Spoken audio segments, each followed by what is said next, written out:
এর জন্য যে শপথ গ্রহণ সেটা কিন্তু মাত্রই আসলে শেষ হলো। একেবারে বলা যায় যে 297 জন যেই সংসদ সদস্য তারা কিন্তু এই শপথের মাধ্যমে অফিসিয়ালি তারা আসলে সংসদ সদস্য হলেন। ঠিক কিছুক্ষণ আগে কিন্তু যেই সংসদ সদস্যদের যে শপথ সেটা কিন্তু সংসদ সচিবালয়ে শেষ হয়েছে এবং আমরা দেখেছি যে ইতোমধ্যে আসলে সংসদ সচিবালয়ের মধ্যে কিন্তু শপথ গ্রহণটা শেষ হয়েছে এবং যারা আসলে এখানে এসেছেন তারা কিন্তু শপথ গ্রহণ করলেন এবং আমরা দেখছি যে আজকে সকাল থেকে কিন্তু এই যে যারা নির্বাচিত প্রার্থী কিংবা নির্বাচিত হলেন ত্রয়োদশ জাতীয় সংসদ নির্বাচনে তারা কিন্তু সকাল থেকে আসলে সংসদ সচিবালয়ে প্রবেশ করেছেন এবং প্রবেশ করার পরপর ঠিক বলা যায় যে 10:15টার পর যিনি বিএনপির চেয়ারম্যান তারেক রহমান তিনি কিন্তু প্রবেশ করার ঠিক কিছুক্ষণ পরে আসলে এই যে শপথ গ্রহণ অনুষ্ঠান সেটা কিন্তু শুরু হয়েছে এবং সেটা ঠিক কিছুক্ষণ আগে আসলে শপথ গ্রহণটা শেষ হলো। আজ বিকেল নাগাদ বা বিকেল 4টা নাগাদ কিন্তু যারা আসলে মন্ত্রী হচ্ছেন তাদের যে শপথ গ্রহণ সেটা কিন্তু আসলে এই যে সংসদের যে দক্ষিণ প্লাজা সেখানে অনুষ্ঠিত হওয়ার কথা রয়েছে। বলা যায় যে এখনো পর্যন্ত যতটুকু জানা গেছে যে এবারের মন্ত্রী পরিষদ কিছুটা আসলে ছোট হতে পারে, যদিও আমরা জানি যে প্রায় 40টির মতো আসলে মন্ত্রণালয় রয়েছে, অর্থাৎ এই 40 জনই হয়তো মন্ত্রী হিসেবে শপথ নিতে পারেন অথবা ঠিক কিছুটা কম, আবার প্রতিমন্ত্রী হিসেবে যারা আছেন তারাও কিন্তু সেই শপথের আওতাভুক্ত। অর্থাৎ বলা যায় যে আজকে যে সকাল 10টা নাগাদ যেই সংসদ সদস্যদের শপথ গ্রহণ অনুষ্ঠান হলো তার পরপর যেটা আসলে আজকে আনুষ্ঠানিকতা রয়েছে সেই আনুষ্ঠানিকতার মধ্যে অন্যতম হলো মন্ত্রী পরিষদের যারা নির্বাচিত তাদেরকে আসলে শপথ গ্রহণ হবে, সেটা সংসদের যে দক্ষিণ প্লাজা সেখানে। আজকে বলা যায় যে গত 12ই ফেব্রুয়ারির পর প্রায় 4 থেকে 5 দিন পর কিন্তু এই যেই সংসদ সদস্যদের যেই শপথ সেটা কিন্তু অনুষ্ঠিত হলো এবং 12ই ফেব্রুয়ারি যে নির্বাচন সেই নির্বাচন নিয়ে আসলে অধিকাংশেরই সন্দেহ নেই যে একটি সুষ্ঠু নির্বাচন হয়েছে এবং একটি সুন্দর নির্বাচন হয়েছে এবং যারা আসলে ভোটাধিকার প্রয়োগ করেছিলেন তাদের মধ্যেও যেই এই ভোটকে ঘিরে একটি উচ্ছ্বাস এবং ভোটকে ঘিরে তাদের মধ্যে যেই প্রশ্ন নেই সেই ধরনের আবহ কিন্তু আমরা আসলে দেখেছি এবং তাদের কথাবার্তাও সেসব কিন্তু ফুটে উঠেছে। তবে নতুন বাংলাদেশ নিয়ে আসলে বলা যায় যে প্রায় 18 থেকে 19 কোটি যেই মানুষ আছেন বাংলাদেশে তাদের যেই প্রত্যাশা তাদের যেই আকাঙ্ক্ষা সেই আকাঙ্ক্ষা কিন্তু আসলে এই যে রাজনৈতিক সরকার যারা আসলে গঠন করলেন বিএনপি সরকার সেই সরকারের উপরই আসলে বর্তায়। তারা বলছেন যে আগামী দিনের যেই সরকার আসলে আসছেন বিএনপির যে জোট সরকার সেই জোটের প্রতি আকাঙ্ক্ষা কিংবা সেই জোট সরকারের মানুষের যেই আশা আকাঙ্ক্ষার প্রতিফলন সেটা আসলে ঘটাবে। যদিও আমরা দেখছি যে মানুষ আসলে যেসব চাচ্ছেন মানুষ কিন্তু বলছেন যে তারা চান যে বাংলাদেশে যে বেকারত্বের সমস্যা সেই সব সমস্যা যাতে দূরীকরণ হয়, বাংলাদেশে প্রচুর পরিমাণে আসলে বেধা সত্য পাচার সেগুলো রয়েছে, অর্থ পাচার রয়েছে, সেসব বিষয় আসলে এই সরকার যাতে হাত দেন এবং দ্রব্যমূল্যের ঊর্ধ্বগতি নিয়েও আসলে মানুষের যেই অভিযোগ রয়েছে সেসব বিষয় যাতে আসলে সরকার নিয়ন্ত্রণ করেন, সিন্ডিকেটের কবল থেকে আসলে যাতে বাজার রক্ষা পায় সেসব বিষয়গুলো কিন্তু মানুষের প্রত্যাশা রয়েছে। এবং নতুন লাইফবয় অ্যালোভেরা শ্যাম্পু চুল করে ন্যাচারালি স্ট্রং মাত্র 2 টাকায়। নতুন সরকার আসলে সেই সব জায়গায় হাত দিবেন বলেই প্রত্যাশা রয়েছে। আমরা দেখেছি যে যারা আসলে এই যে মনোনীত সংসদ সদস্য হলেন তাদের শপথের আগে আমরা বেশ কয়েকজনের সঙ্গে কথা বলার সুযোগ হয়েছে। তারা ঠিক একই ধরনের প্রত্যাশা ব্যক্ত করেছেন, ঠিক একই ধরনের আশা আসলে দেখাচ্ছেন। তারা কিন্তু বলছেন যে বাংলাদেশ গঠনে, বাংলাদেশ বিনির্মাণে তাদের যেই অবদান রাখা উচিত সেই অবদানটাই আসলে তারা রাখতে চান এবং মানুষের যে আশা আকাঙ্ক্ষা সেই আশা আকাঙ্ক্ষার প্রতিফলন কিন্তু তারা আগামী দিনে ঘটাতে চান। এবং বিএনপির যিনি চেয়ারম্যান তারেক রহমান তিনি আসলে বিভিন্ন জনসভায় তিনি অংশ নিয়েছেন। বলা যায় যে তিনি ঢাকা সহ দেশের বিভিন্ন প্রান্তে গিয়েছেন, সেসব জায়গায় বড় বড় আসলে জনসভা হয়েছে, সেসব জায়গায় প্রচুর পরিমাণ লোক সমাগম হয়েছে, ভোটাররা উপস্থিত হয়েছিলেন। তাদেরকে আসলে যেই ধরনের আশা আকাঙ্ক্ষা দেওয়া হয়েছে কিংবা যেই ধরনের বাংলাদেশ বাস্তবায়ন করা হবে সেই ধরনের প্রতিশ্রুতি কিন্তু তারেক রহমান আসলে দিয়েছিলেন এবং সেখানে বলা হচ্ছিল যে যারা আসলে আসলে যারা দরিদ্র রয়েছে তাদের দারিদ্র্য বিমোচনে নানা ধরনের সহযোগিতা কিন্তু করবে এই বিএনপি সরকার, এবং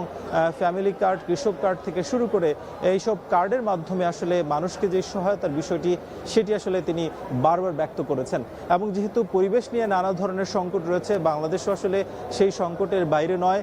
ফলে বলা হচ্ছিল যে জলবায়ু পরিবর্তনের যে বিষয়গুলো সেসব কিভাবে উত্তরণ করা যায়, সেসব জায়গায় কিভাবে আরও কাজ করা যায় সেই কাজগুলো করবেন। এবং খাল খননের কথা কিন্তু তিনি বারবার বলেছেন যে বাংলাদেশে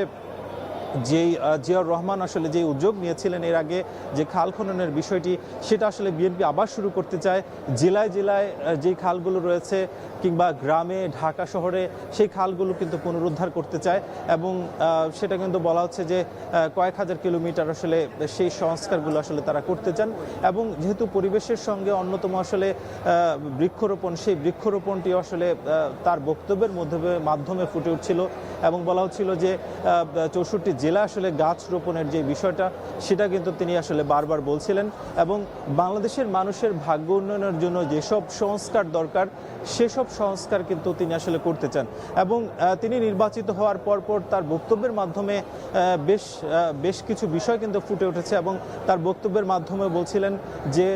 বাংলাদেশে যে সহমর্মিতার জায়গা আসলে 5 আগস্টের পরে তৈরি হয়েছে সেটা যাতে সবসময় আসলে অক্ষুণ্ণ থাকে, এবং বিএনপি সরকার গঠনের পরও যাতে বিরোধী দলীয় যারা আছেন কিংবা স্বতন্ত্র প্রার্থী হিসেবে যারা কিংবা স্বতন্ত্র হিসেবে যারা নির্বাচিত হয়েছেন তাদের উপরে কোনো ধরনের আক্রমণ যাতে না করা হয়, তাদের কর্মীদের সঙ্গে যাতে কোনো ধরনের সংঘাত তৈরি না হয়, সেই বার্তাগুলো তিনি কিন্তু আসলে তার বক্তব্যের মাধ্যমে দিয়েছিলেন। এবং তার বার্তার যেই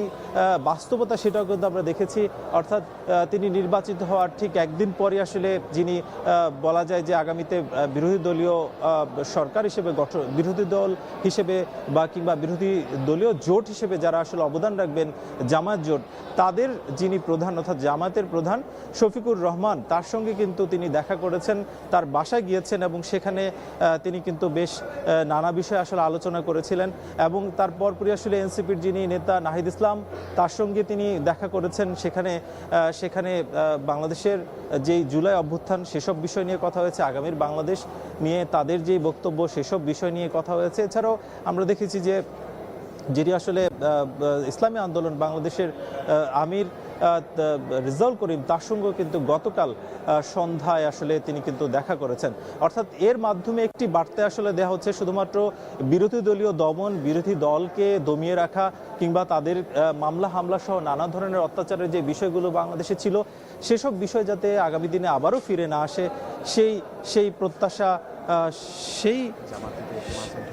সেই প্রত্যাশা কিন্তু বারবার আসলে বলা হচ্ছিল। এবং সেই প্রত্যাশা কিন্তু আমরা তাদের তিনি যেই তিনটি জায়গায় গিয়েছেন, অর্থাৎ বিরোধী দলীয় যারা হিসেবে অবদান রাখবেন তাদের সঙ্গে যে কথাবার্তা সেসব বিষয়ে কিন্তু বারবার আসলে ফুটে উঠেছে। আমরা শুধুমাত্র সরকার দলীয়ই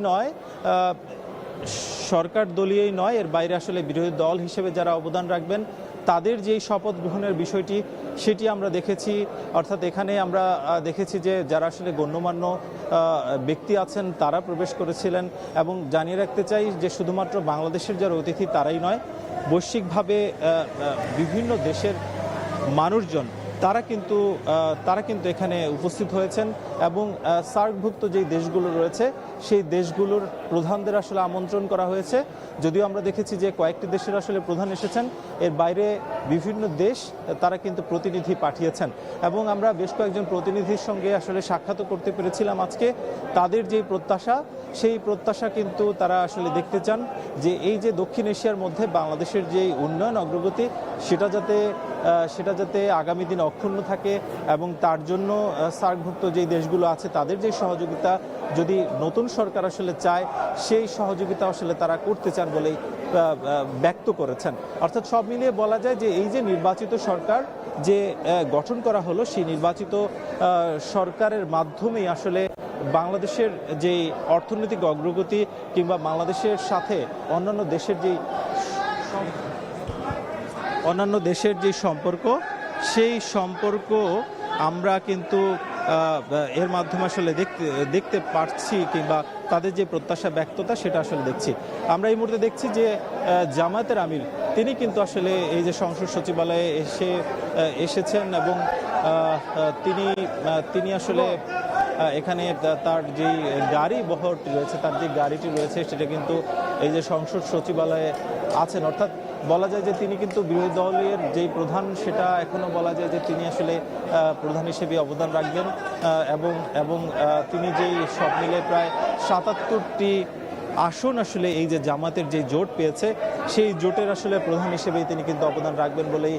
প্রত্যাশা করা হচ্ছে। আমরা দেখেছি যে এই যেই ত্রয়োদশ জাতীয় সংসদ নির্বাচন, সেই নির্বাচনে জামাত আসলে একটি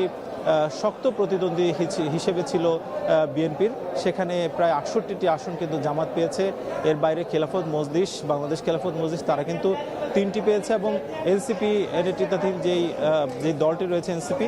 তারা কিন্তু 6টি পেয়েছে। সব মিলে ৭৭টি যে আসন সেটা কিন্তু আমরা ইতিমধ্যে দেখেছি যে জামাত জোট তারা কিন্তু পেয়েছে এবং জামাতের আমির তিনি কিন্তু এই যে সংসদ সচিবালয়ের ভেতরে প্রবেশ করলেন এবং এখানে যারা আসলে শুধুমাত্র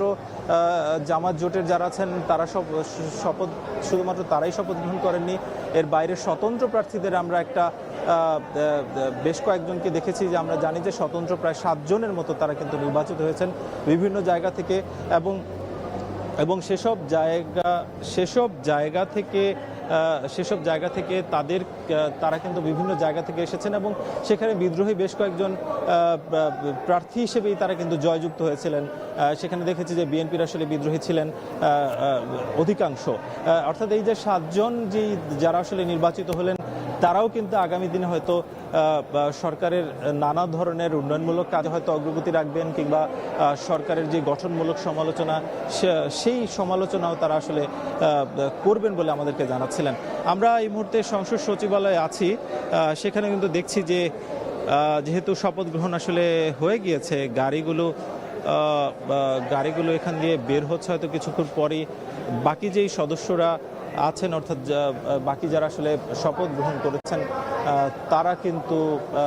তারা কিন্তু বের হবেন এবং বিকেল 4টা নাগাদ কিন্তু মন্ত্রিসভার যে শপথ সেই মন্ত্রিসভার শপথটি আসলে আমরা দেখতে পাবো।